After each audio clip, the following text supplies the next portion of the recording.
afternoon, everyone, and welcome to Liverpool TV. So, just hearing some news filtering through that David Ornstein has said that we need to keep an eye on the situation between Newcastle and Crystal Palace and Mark Guehi because he seems to think that it's one to watch.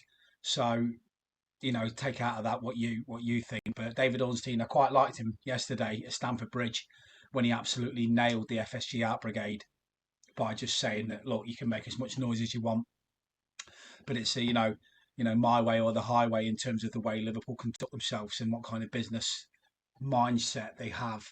Whereas just because they've bid 115 million for Casado doesn't mean they're going to unblow the money on anyone just to appease the fan pressure. Vice versa with Zubamendi. But this one here is quite interesting to hear about, so I'll just go through it now. So David Ornstein has shared a transfer update on Tuesday morning, which could make for encouraging reading for a Liverpool perspective.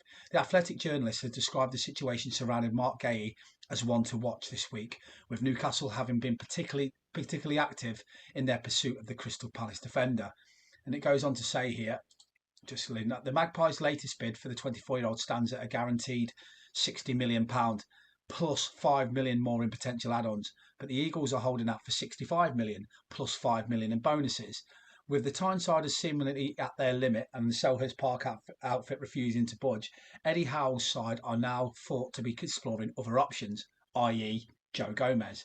That could open the door for Liverpool to pounce, with the England international appreciated by Anfield Chiefs, who are looking at centre-backs in the case Joe Gomez, Sepp van der Berg and Virgil van Dijk's contract, who's now in the final year. Add to that, Nat Phillips could also be leaving. There's been no shortage of stories involving Liverpool and Mark Guehi through the summer, but with the latest update coming from one of the most reliable journalists around in Ornstein, it could make Reds fans sit up and take notice. Amid the ongoing uncertainty over Joe Gomez's future in particular, Liverpool Football Club could do with strengthening their centre-back options, with that position at risk of looking threadbare if there are departures but no arrivals in the final 10 days of the window. Mark Guehi is an experienced campaigner who's excelled in the Premier League and at Euro 2024, while his homegrown status is also favourable to the squad. He was excellent in Palace's opening win to Brentford on Sunday. Defeat at Brentford on Sunday, winning 6 of his 7 duels, making 9 clearances and completing 95% of his passes. With Newcastle seemingly at a take-it-or-leave-it stage in their relentless pursuit of Guehi, another no from Selhurst Park could see the Magpies drop out of the race for the defender, thus removing one strong competitor for Liverpool.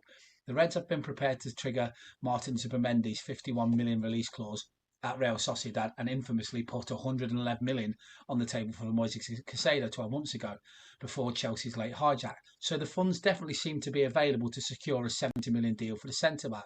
If Richard Hughes can pounce on Newcastle's inability stroke unwillingness to go any higher for the 24-year-old, it could put a rather different complexion on Liverpool's summer transfer window. So, like I say, take out of that what you want, but it's from David Ornstein, and I believe that he's a credible journalist, like the piece says. And I was very impressed yesterday with his sort of middle finger to those that like to do trend setting and stuff like that. For those of you that just I've seen somebody put up a table earlier about we're the only club in Europe to not sign a player. The window hasn't shut. The window does not shut until the 1st of September. So forget that table. That table doesn't exist really until the window shuts. And I'm hearing today we should hopefully go in for a third bid for the goalkeeper, which I'm not going to say his name because it's impossible to pronounce. So basically, we could have a goalkeeper, a centre half, and hopefully a midfielder in before the window shuts, and then that table looks ridiculous. So let me know. Please subscribe free to my channel, Liverbird TV 234 on YouTube. Plus follow me on Facebook and support a fellow Red. I will be live from Anfield Sunday for Brentford. You'll never walk alone.